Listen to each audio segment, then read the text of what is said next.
Amén. Amados hermanos, muy, pero muy buenas noches.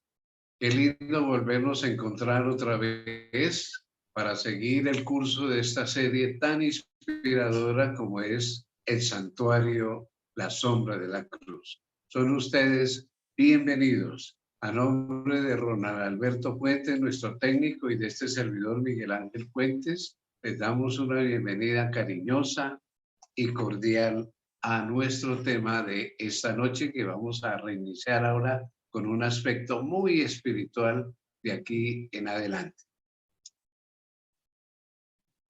Ya ustedes saben que no abrimos la palabra sin antes pedir la dirección, la bendición de Dios. Así que vamos a hacerlo.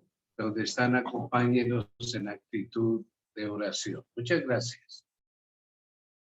Nuestro Padre, nuestro Dios, muchas gracias por esta oportunidad de estudiar tu santa palabra. Pedimos seas tú, Espíritu Santo, quien presida nuestra reunión, quien impartes este alimento espiritual y lo graves en nuestro corazón. Lo pedimos en el nombre incomparable del Señor Jesucristo. Amén. Tal como lo mencionábamos en la introducción, nosotros vamos a partir de ese momento a darle como un cambio total a los temas que hemos venido tratando. Hemos hablado del tabernáculo, de los templos diferentes, pero ahora de aquí en adelante hablaremos de un templo muy distinto, que es el santuario celestial. Entonces, por eso nuestro tema hoy, Daniel 8:14. Santuario será purificado y será la primera parte. Quiere decir que hoy no terminamos, solamente es el abrebocas. Bien, pongamos la base bíblica. Pongamos entonces el relato bíblico. Esta vez vamos a ir al libro de Daniel en su capítulo 8 y vamos entonces a ver los versículos del 1 al 14. Cuenta Daniel en dónde se encuentra y cuál es su marco en el que comienza a tener una visión, y en esta visión es que va a estar involucrado el santuario. Hoy no lo veremos mucho, pero en el próximo tema ese sí será nuestro centro de estudio. Leamos de la palabra de Dios. En el año tercero del reinado del rey Belsasar, me apareció una visión a mí, Daniel, después de aquella que me había aparecido antes, o sea, la del capítulo 7, las 4 bestias. Vi en visión, y cuando la vi, yo estaba en Susa, que es la capital del reino, en la provincia de Elam. Vi pues en visión, estando junto al río Ulai. Alcé los ojos y miré, y he aquí un carnero. El carnero es el macho de las ovejas. He aquí un carnero que estaba delante del río y tenía 2 cuernos. Y aunque los cuernos eran altos, no olvidemos este dato, uno era más alto que el otro, y el más alto creció después. Vi que el carnero hería con los cuernos al poniente, o sea, donde se pone el sol, o sea, al occidente, al norte y al sur, y que ninguna bestia podía parar delante de él, ni había quienes capaces de su poder, y hacía conforme a su voluntad y se engrandecía. Mientras yo consideraba esto, he aquí un macho cabrío, el macho de las cabras, venía del lado del poniente, o sea, del occidente, sobre la faz de toda la tierra sin tocar tierra, o sea, una velocidad impresionante. Y aquel macho cabrío tenía un cuerno notable entre los ojos. No olviden ese dato, un cuerno notable entre los ojos. Y vino el macho cabrío hasta el carnero de 2 cuernos que yo había visto en la ribera del río, y corrió contra él con la furia de su fuerza.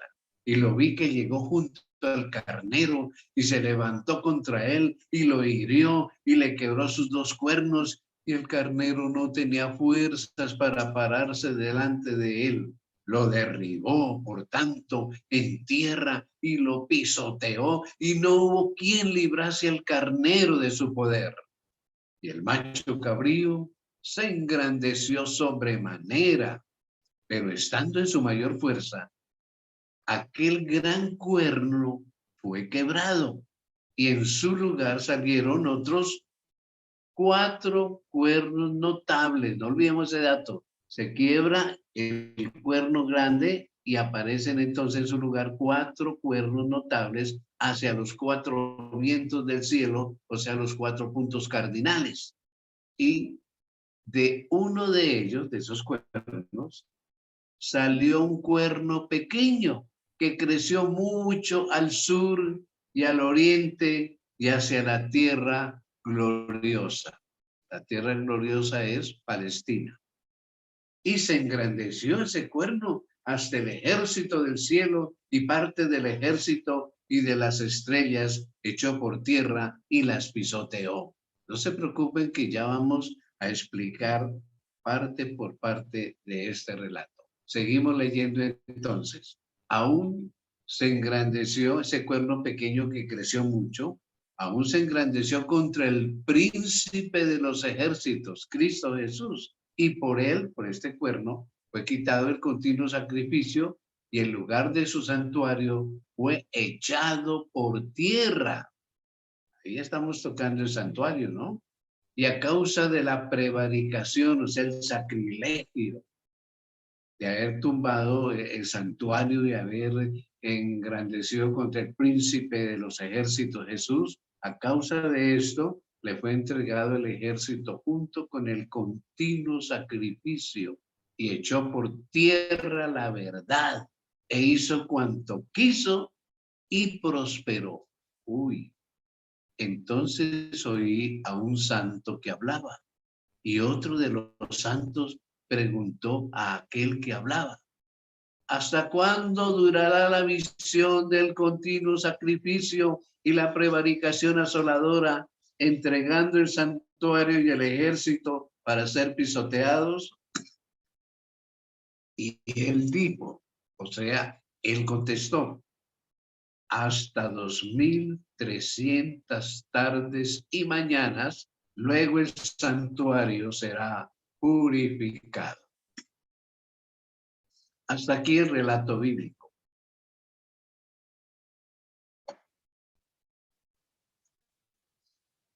Encontramos nosotros que hay una cantidad aquí de datos que obviamente el que no es estudioso de la palabra de Dios pues queda en la luna, no entiende. Pero vamos con la ayuda de Dios y de la misma escritura a descifrar cuál es este símbolo en el cual está envuelto el santuario. Hablemos entonces de el primer animal, la primera bestia que aparece, que es el carnero. Daniel 8:20 dice: en cuanto al carnero que viste, este es el ángel Gabriel que le está diciendo a Daniel, en cuanto al carnero que viste, que tenía 2 cuernos, estos son los reyes de Media y de Persia. Así que ya de una vez la escritura nos da la interpretación. El carnero simboliza o representa al imperio medo-persa, los reyes de Media y de Persia. Darío encarna, Darío I a Media y Ciro a Persia. Y noten que dice que uno era más alto que el otro. Sí, justamente Persia llegó a ser más poderosa que Media con el tiempo. Entonces, aquí está simbolizado un imperio que más adelante nos dice hacia dónde comenzó su reinado.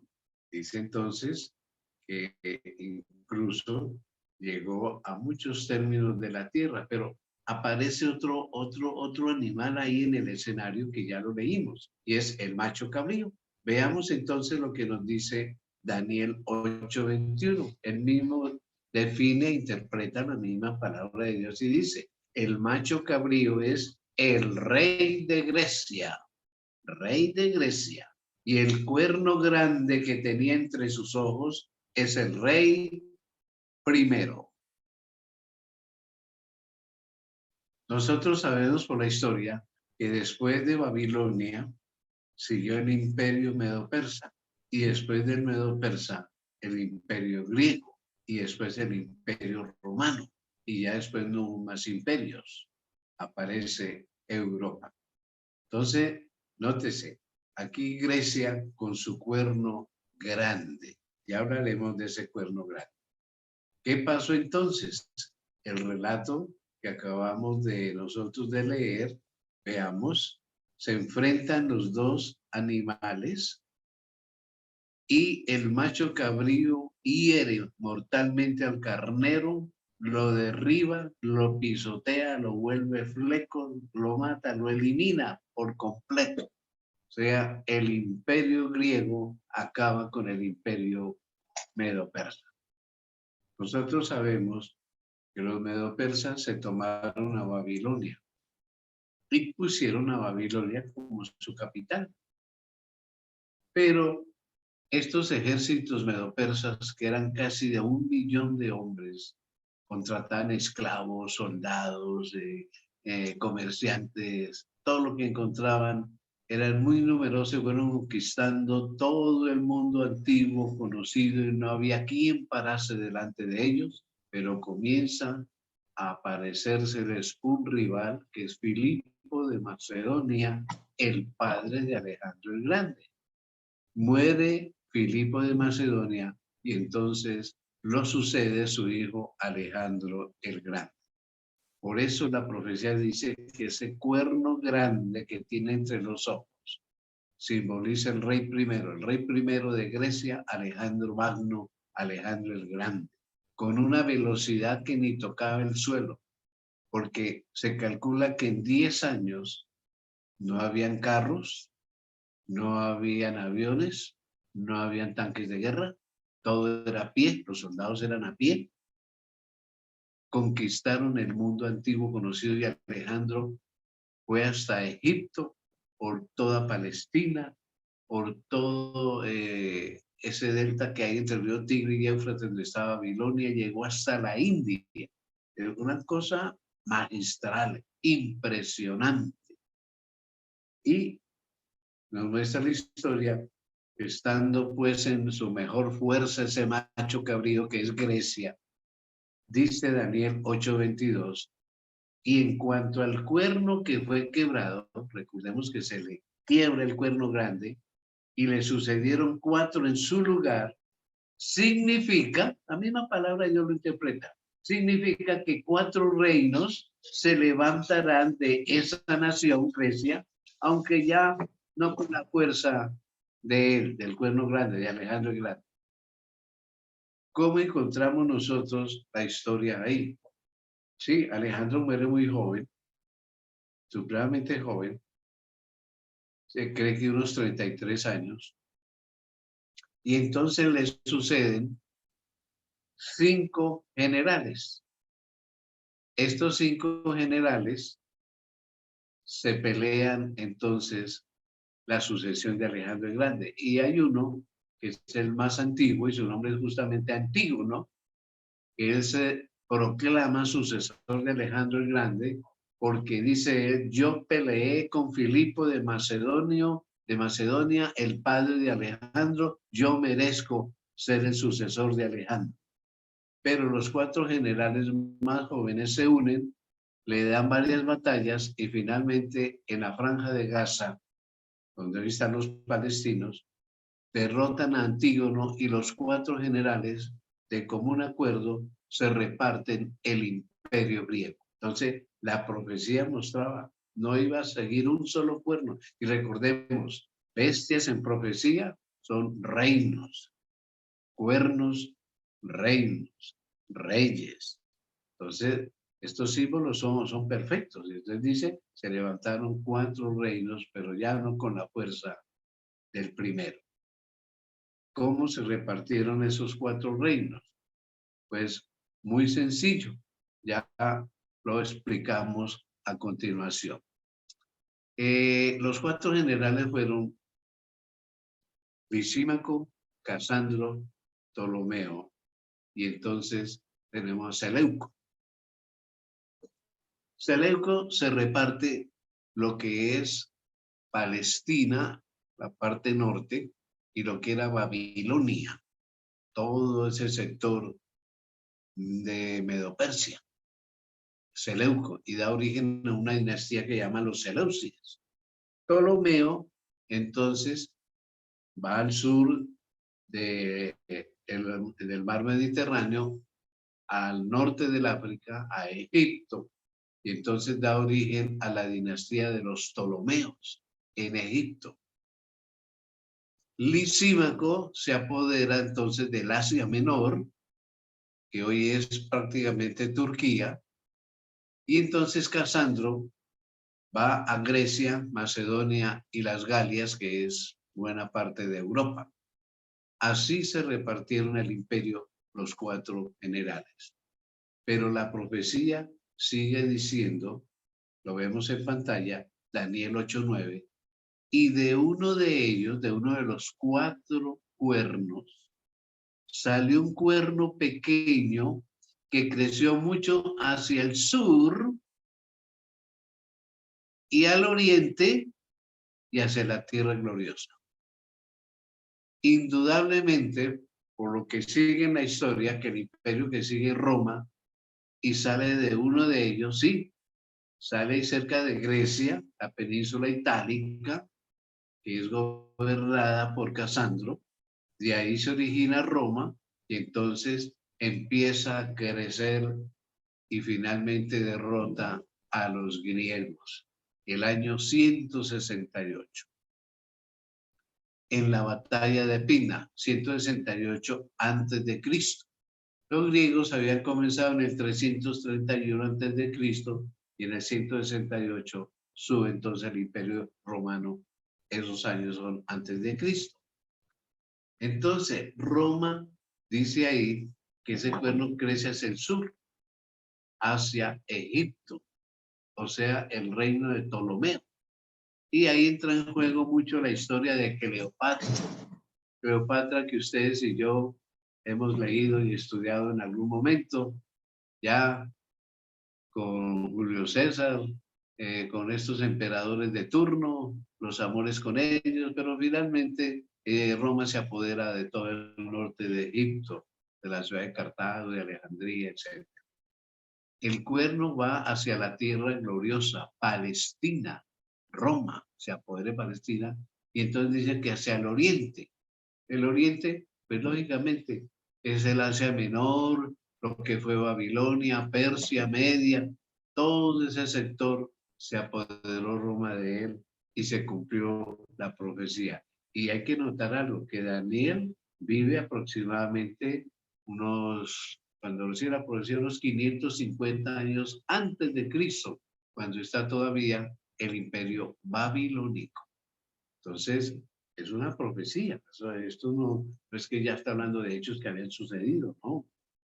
Dios es así, Dios conoce el futuro y está dentro de sus planes.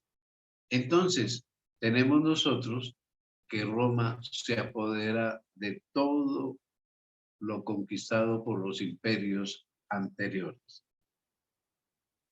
Veámoslo aquí en un mapa donde más o menos se puede ver la Europa del Sur, donde está arriba Grecia, más allá la península itálica, y muestra cómo crece el cuerno hacia el sur, hacia Egipto, hacia la tierra gloriosa Palestina, que está ahí a orillas del Mediterráneo, y entonces hacia el oriente, o sea, todo lo que era de Babilonia, lo que llamaba Galacia, Capadocia, o sea, Medio Persia, etc.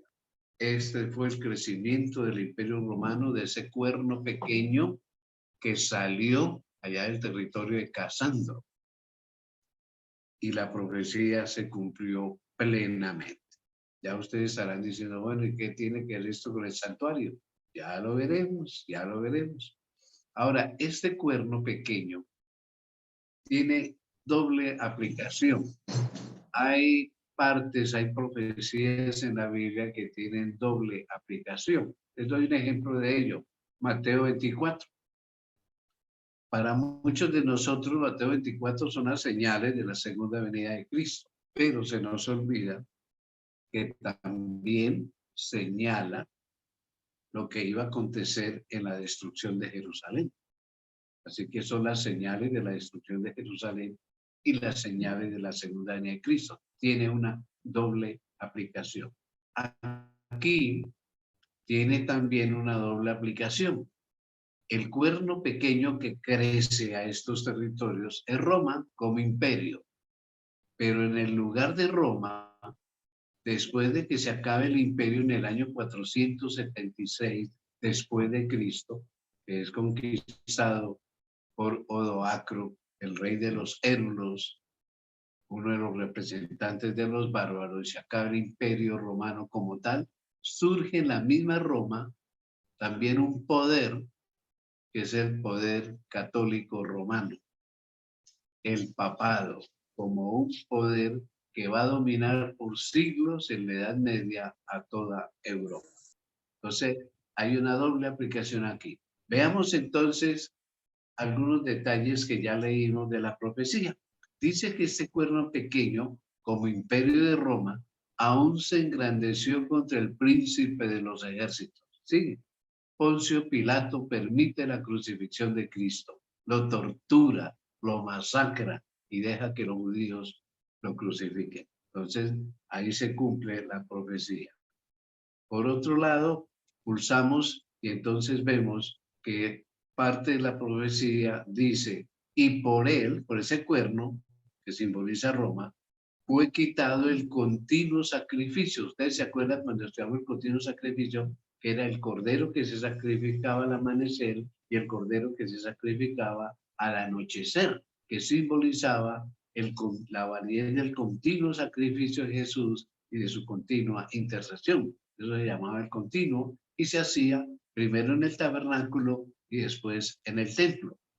Por él fue quitado el continuo sacrificio y el lugar de su santuario fue echado por tierra, como estudiamos ya en temas anteriores. En el año 70 es destruido definitivamente el templo de los judíos, que era ya el templo de Herodes. Entonces, Roma acaba con esto, elimina todos los judíos que hay en Palestina y solo se salvan los que quedan por allá en otros lugares como judíos errantes quedaron, como dice el dicho. Ahora bien, según Daniel 8:10, que vamos a verlo a continuación, dice el relato bíblico, y se engrandeció hasta el ejército del cielo, y parte del ejército y de las estrellas echó por tierra y las pisoteó. En la Biblia se compara como parte del ejército del cielo a los santos y como estrellas a los santos. Entonces, Dios le permite que ataque al pueblo de Dios. Dice que se engrandeció hasta con ellos y parte del ejército y de las estrellas echó por tierra y las pisoteó. O sea, viene la gran persecución romana para la iglesia primitiva, en donde hubo miles, centenares de miles de mártires por profesar ser creyentes en Jesucristo.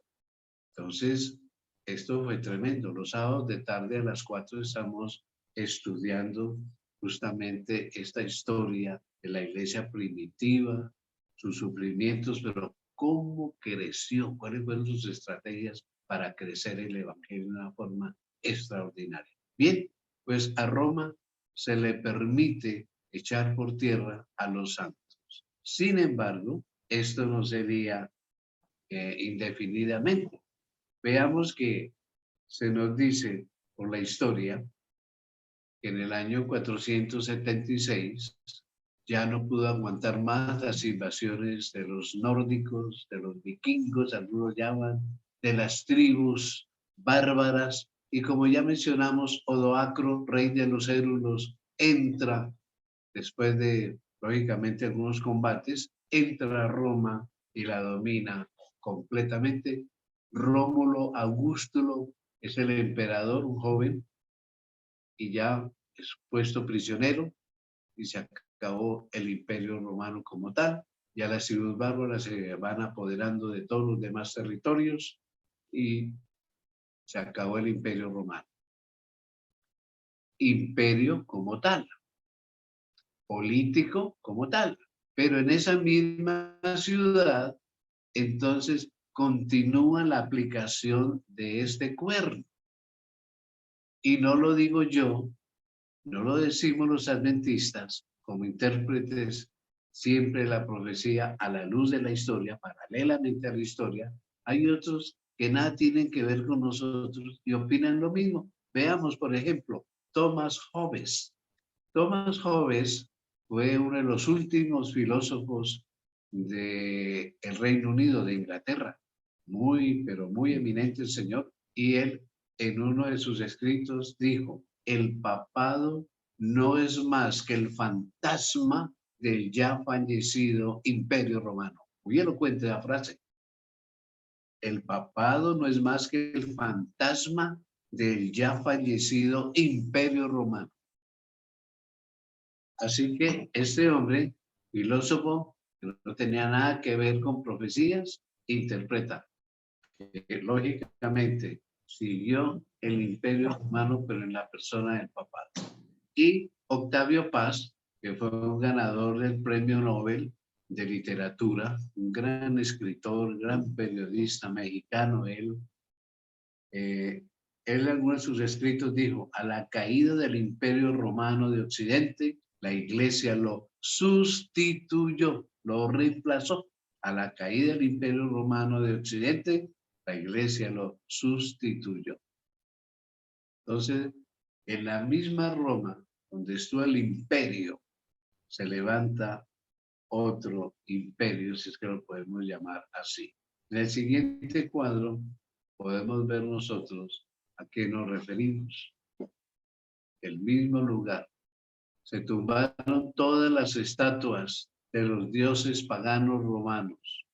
El dios del comercio, el dios de la guerra, el dios de la poesía, la diosa de esto, la diosa del otro. Y en su lugar se pusieron imágenes de los santos.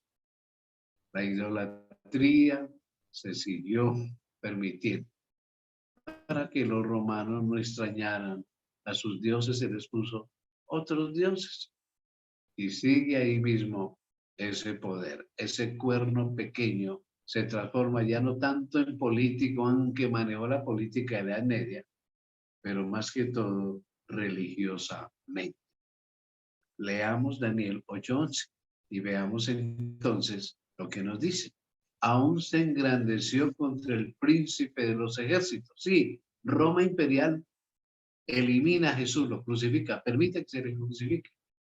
Cómo el papado se ha engrandecido contra el príncipe de los ejércitos, que es Cristo Jesús. Hombre, quitando la intercesión y la persona de Jesús y la reemplaza por un hombre a quien se le dice que es infalible, que no se equivoca, pero la historia nos muestra horrores de los papas. Papas adúlteros con cantidad de hijos, homosexuales, hacen masacres, corruptos.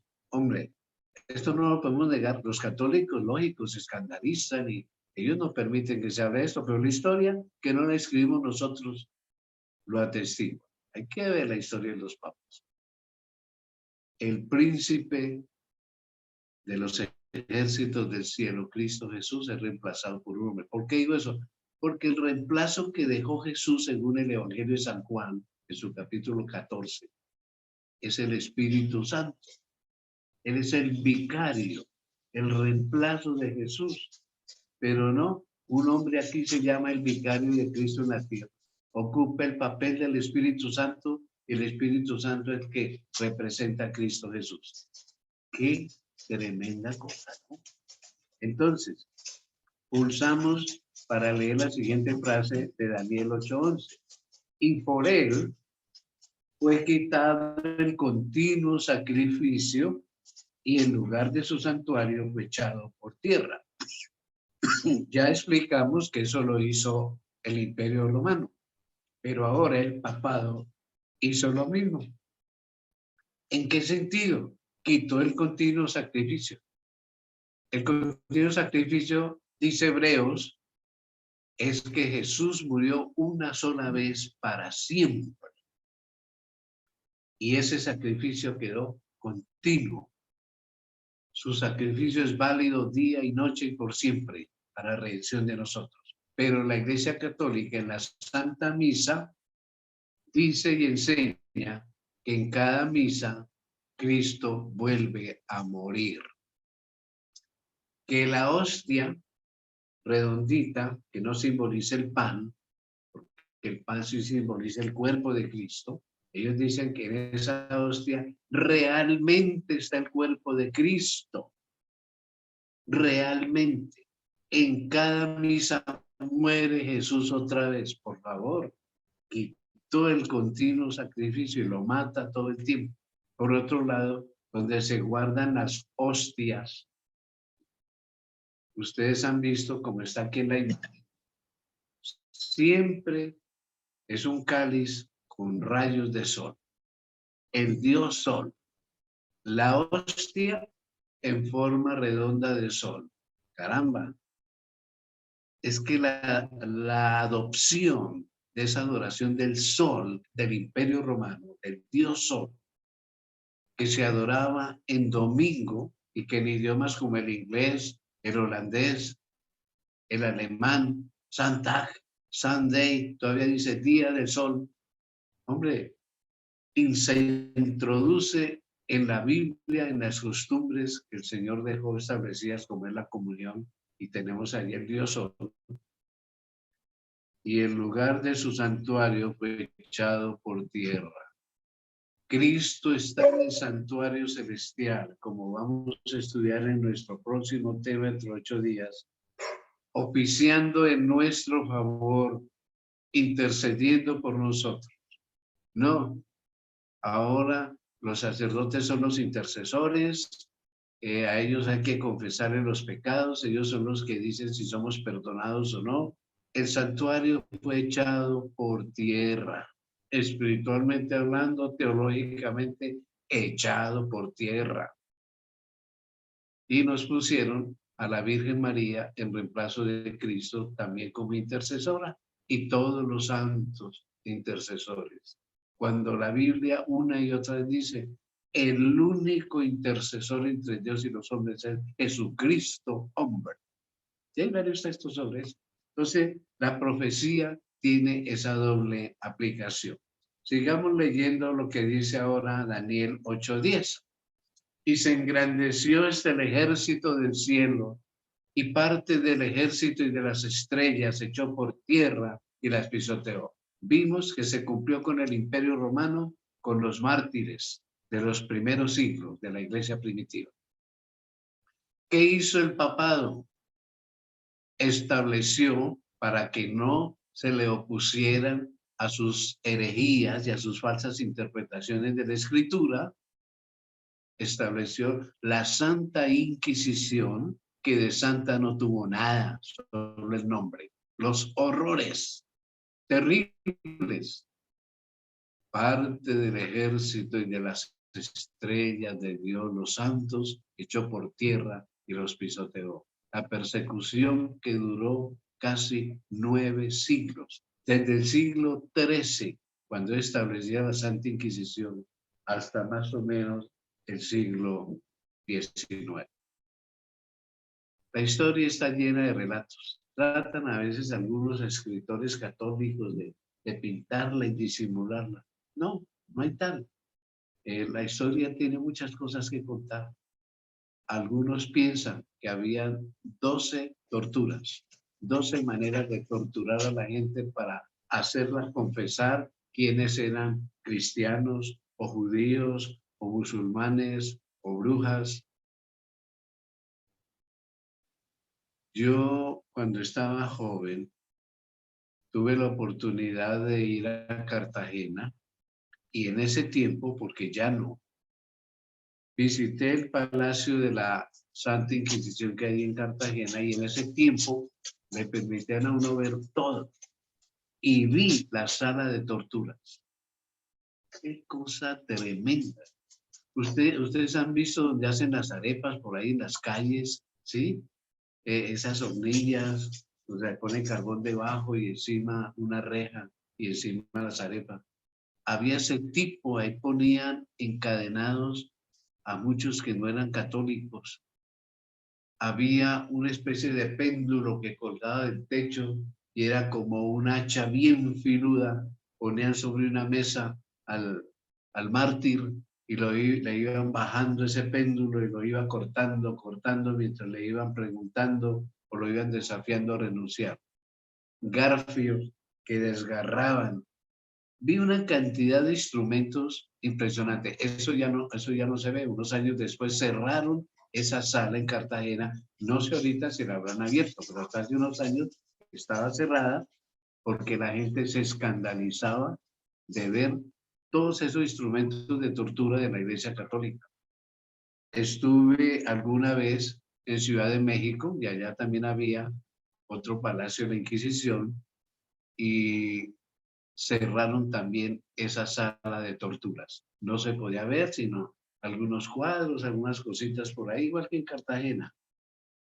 No me he podido ir a Lima, al Palacio de la Inquisición, porque fueron en América 3 palacios de Inquisición. Ciudad de México, Cartagena y Lima. En Europa, pues hubo muchos lugares, especialmente en España. Esto fue terrible. Entonces, la profecía se cumplió. Todo esto se le permitió a ese cuerno pequeño que desafortunadamente ha hecho desastre. Y lo que más nos impresiona es lo que dice Daniel 8:12, hablando pues del cuernito este que se posesiona de Roma. Y echó por tierra la verdad que está en la palabra de Dios. Santifícalos en tu verdad, tu palabra es verdad. ¿No dice así Juan 17:17?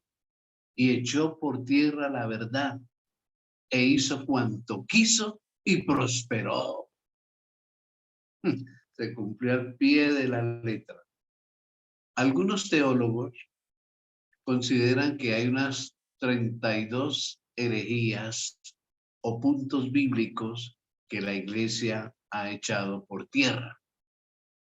Yo les he colocado aquí solamente 14, pero la verdad es que cuando uno escudriña más, encuentra más. Les voy a mencionar los principales, los pueden leer aquí en pantalla. Número 1, la alteración de los 10 mandamientos. Quitaron el segundo, transformaron el cuarto y dividieron en dos el 10º para completar otra vez los 10. Terrible. Número 2, el domingo como día del Señor, cuando la Biblia enseña que el día del Señor es el sábado. Jesús mismo lo dijo en Marcos capítulo 2. Tercero, la canonización de santos. ¿De dónde acá la Biblia autoriza canonizar santos? Cuarto, la inmortalidad del alma. La Biblia no enseña inmortalidad del alma. Enseña la inmortalidad condicional que tenía Adán y Eva, con la condición de ser fieles, obedientes. La perdieron. Cuando morimos, el alma deja de ser. Quinto, el infierno. Ahora no hay infierno. Lo va a haber, según Apocalipsis, el capítulo 20. Pero ahora no hay infierno. Y a la gente se la atemoriza y se la amenaza con el infierno. Sexto, la divinización de María. Caramba, Juan, el discípulo amado, dice la Biblia, fue el que la cuidó después de la crucifixión de Jesús. La recibió consigo y la cuidó. Es más, la tradición dice que él se fue a Éfeso a vivir allá y se la llevó. Y allá hay una tumba vieja que algunos compañeros, amigos míos han ido por allá, la han visto y me han traído fotos. María murió, pero la iglesia la ha puesto como un ser divino que intercede, que está allá y le da el codazo a Jesús, mi hijito. Mire a Miguel Ángel, escúchele la oración, la madre intercesora. Imagínese usted cosas que no están en la palabra de Dios. Si Juan, que la cuidó y es el último escritor de la Biblia, hubiera visto esa ascensión al cielo, la había dejado escrita. Milagro. 7. La intercesión de los santos. ¿Cómo que los santos se han ido al cielo? Porque la iglesia así lo ha decidido. Y que intercede por nosotros cuando la Biblia dice que no hay sino un solo intercesor, Cristo Jesús. 8. Reemplazó al Espíritu Santo por el Papa, el vicario de Cristo en la tierra es el Espíritu Santo. 9. Los sacramentos. Pensar que el agua bendita es santa, que el matrimonio, la primera comunión, todas las demás cosas que ellos tienen, esos sacramentos son intocables, son santos. Sí, el matrimonio es santo, como un vínculo, pero no como sacramento, la extremaunción, etcétera. Por favor. 10. La misa. La misa como tal, donde Cristo muere en cada misa, donde la hostia no tiene forma de pan, sino de sol, donde se la guarda ya en medio de un sol. 11. La confesión. La palabra de Dios nos dice, si yo ofendo a alguien, le pido perdón a ese alguien. Si ofendo a mi Dios, le pido perdón a mi Dios. Pero no, el perdón me lo da otro ser humano más pecador que yo. 12. El bautismo de niños. ¿Dónde está eso en la Biblia? Si el bautismo simboliza un nuevo nacimiento, espiritualmente hablando. ¿Qué sabes un bebé? 13. La veneración de imágenes. Por eso quitaron el segundo mandamiento de la Biblia. En el catecismo no está. Veneración de imágenes, idolatría. Reemplazar los dioses paganos de Roma para que no lo extrañaran los paganitos. Y ahí seguimos. Y la gente ya no es como la foto de la mamá de uno que es para recordarla. Por favor. La Biblia prohíbe arrodillárseles, inclinarse, venerarlos. 14. La evolución teísta. La Iglesia Católica no cree en 7 días de la creación, sino en 7 milenios, 7.000 años de evolución. Cada día es 1.000 años de evolución. Eso se llama esa filosofía evolución teísta. Esto solo como un ejemplo porque lógicamente no es exactamente nuestro tema en el santuario, la sombra de la cruz, pero tiene relación. Veamos entonces en Daniel 8, 13 y 14 el final de esta visión que tuvo Daniel. Entonces oía un santo que hablaba y otro de los santos preguntó a aquel que hablaba, ¿hasta cuándo durará la visión del continuo sacrificio y la prevaricación asoladora, entregando el santuario y el ejército para ser pisoteados? En otras palabras, las cosas de Dios pisoteadas y sus santos, ¿hasta cuándo va a ser esto? Y él dijo, hasta 2300 tardes y mañanas, luego el santuario será purificado. Aquí ya entra en juego el santuario. Y claro, hablar del santuario hoy por hoy es mucho decir. Sin embargo, yo quiero dejar en ustedes hoy, porque ya el tiempo ha corrido, y en la segunda parte de este tema es donde vamos a explicar por qué hemos hecho todo este recuento y qué quiere decir el santuario será purificado. Vamos a leer de Daniel 8, versos 17, 19 y 26. Quiero dejar en su mente anticipadamente lo siguiente. El ángel Gabriel es enviado a que le explique la profecía a Daniel y entre varias cosas le dijo lo que está en los versos 17, 19 y 26. Pero él me dijo, entiende, hijo de hombre, porque la visión es para el tiempo del fin. La entenderíamos en el tiempo del fin. Y dijo, he aquí yo te enseñaré lo que ha de venir al fin de la ira, porque eso es para el tiempo del fin. Vuelve y repite esa frase, tiempo del fin. La visión de las tardes y mañanas que se ha referido es verdadera. Y tú guarda la visión, porque es para muchos días, para el tiempo del fin. Entonces, vamos a interpretar en el próximo tema qué es esto de que en 2300 tardes y mañana el santuario será purificado. ¿Cuál santuario y qué significa esa purificación? Pero surge una pregunta, pongámosla en pantalla. ¿Cuándo sería el tiempo del fin?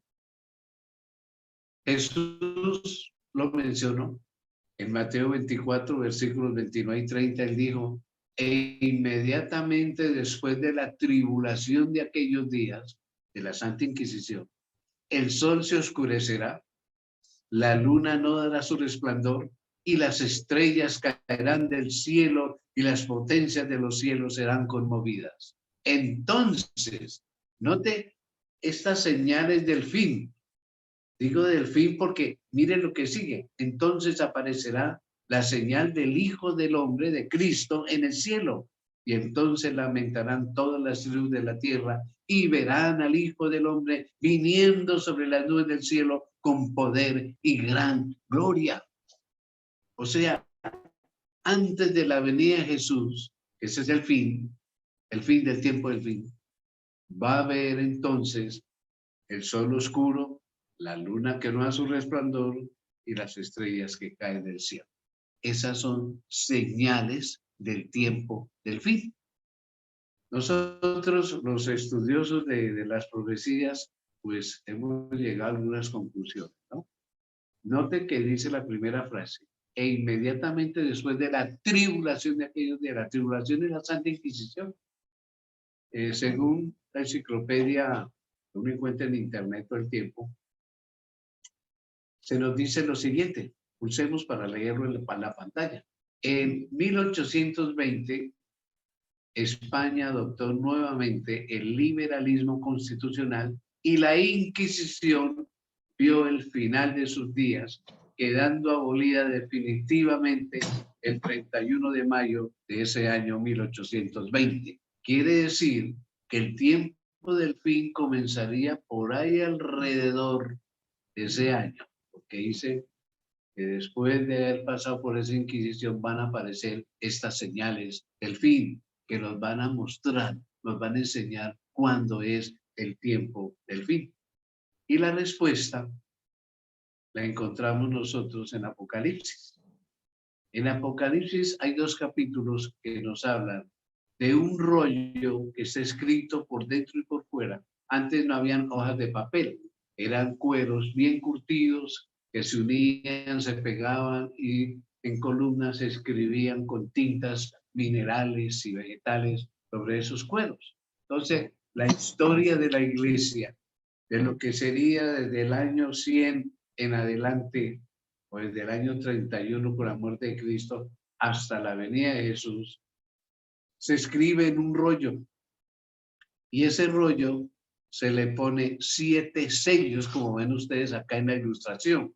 Esos sellos era un lacre, una sustancia que uno calienta, se derrite y cae ahí, y tan pronto se enfría, se endurece y lógicamente para poder abrir esos bordes del rollo hay que romper ese sello, esa mancha rojiza que hay ahí. Entonces, en el libro de Apocalipsis capítulo 5, que usted lo puede leer o lo han leído ya, se muestra que hay un rollo con la historia de toda la iglesia, que Dios quiere revelar. Entonces se pregunta, ¿quién va a abrir este rollo? Y nadie, dice, nadie se siente digno de hacerlo hasta que aparece Jesús y es el único digno de abrir este rollo para leer la historia de todo lo que va a suceder hasta el final. Y a medida que va rompiendo cada sello, aparecen eventos. Y claro, nuestro estudio de hoy no es para estudiar los 7 sellos, pero sí quiero llamar su atención cuando ya va rompiendo el 1, el 2, el 3, el 4, el 5, y entonces llegamos al sexto sello. Y dice esta vez Juan, el discípulo amado, en Apocalipsis 6, versos 12 y 13, y vean ustedes, esto tiene que ver con el tiempo del fin, por eso lo cito. Miré cuando abrió el sexto sello, y aquí un gran terremoto, y el sol se puso negro como tela de silicio, lo mismo que Jesús pronosticó, y la luna se volvió toda como sangre, y las estrellas del cielo cayeron sobre la tierra como la higuera, las brevas, deja caer sus higos, sus brevas, cuando es sacudida por un fuerte viento. Comparaciones, ¿no? Nótese casi las mismas palabras de Jesús en cuanto a las señales del fin, y aquí dice que comienzan con un gran terremoto cuando se abre el sexto sello. Cuando Jesús abre el sexto sello, lo rompe, aparece esta situación.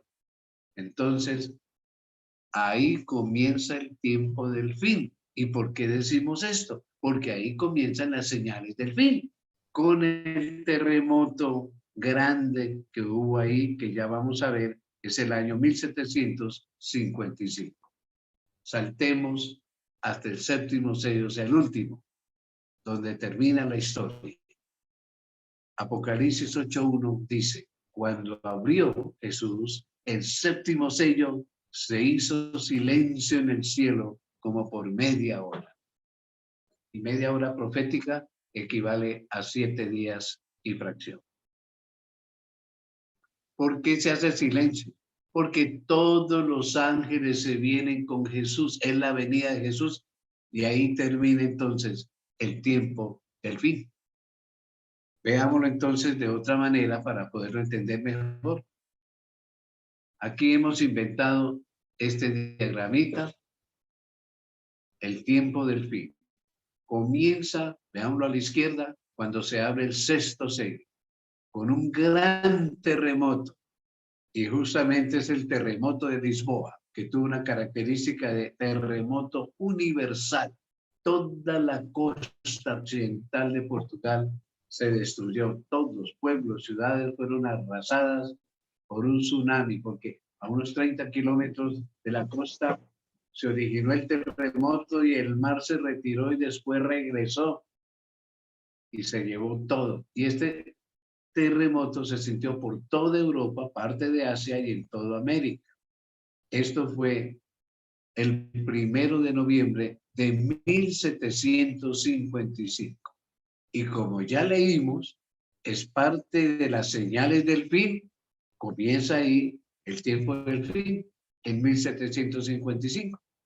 Jesús habló y Apocalipsis habla de que el sol no dará su lumbre, un día oscuro, que justamente ocurrió unos 25 años después del terremoto de Lisboa en 1780, 19 de mayo.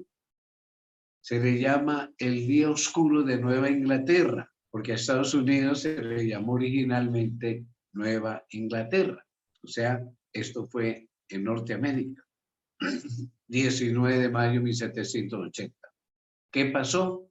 Dicen las crónicas de ese tiempo, que a eso de las 9 de la mañana empezó a oscurecer, las vacas a regresarse a sus establos, las aves a sus nidos, las gallinas a sus gallineros, y se hizo de noche todo el día y toda la noche.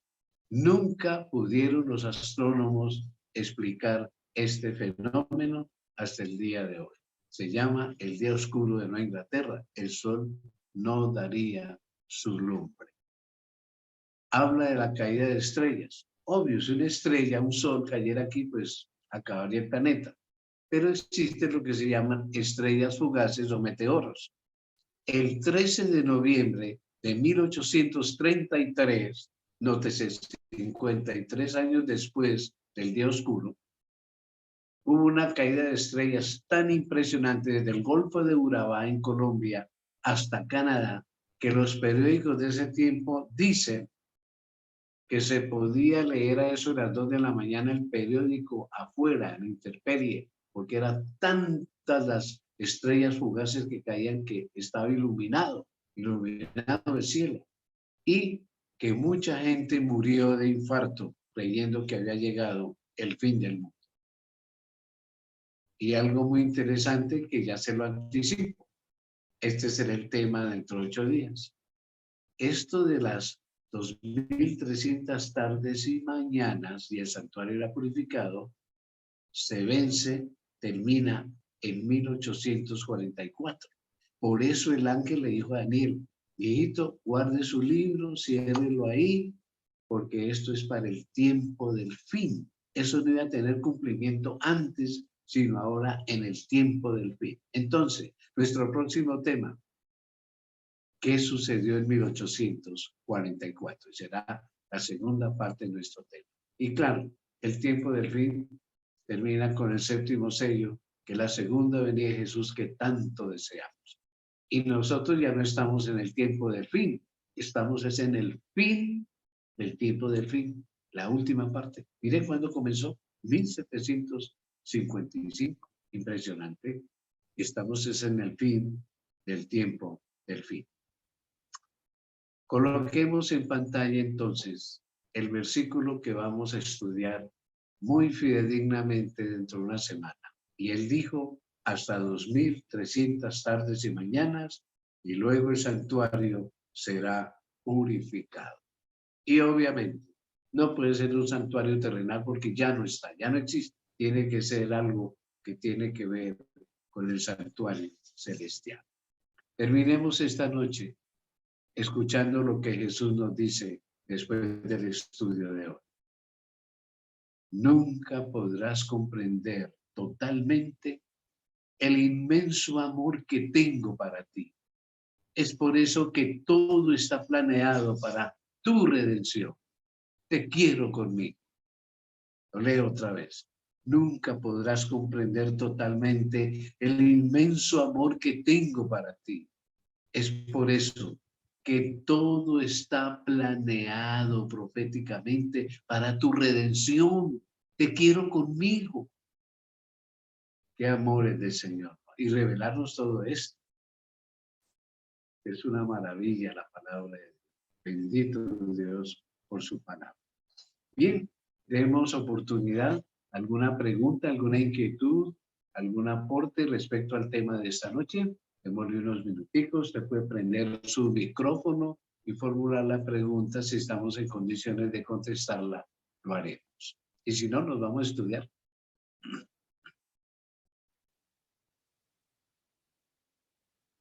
Bueno, bien, parece que no hay preguntas respecto al tema de hoy. Entonces vamos a orar. Muchísimas gracias, Padre Celestial, por el estudio de esta oportunidad. Grave Espíritu de Dios, todo eso en nuestro corazón. Ayúdanos a entender el tiempo en que estamos y sobre todo el papel de Cristo Jesús en nuestro favor. Esto lo rogamos y lo agradecemos justamente en el nombre de nuestro Salvador, el Señor Jesús. Amén. Amén. Antes de cerrar, queremos invitarlos entonces a estudiar el próximo tema en una semana, Daniel 8:14, el santuario será purificado en su segunda parte. Así que todos ustedes están invitados para ese tema dentro de 8 días.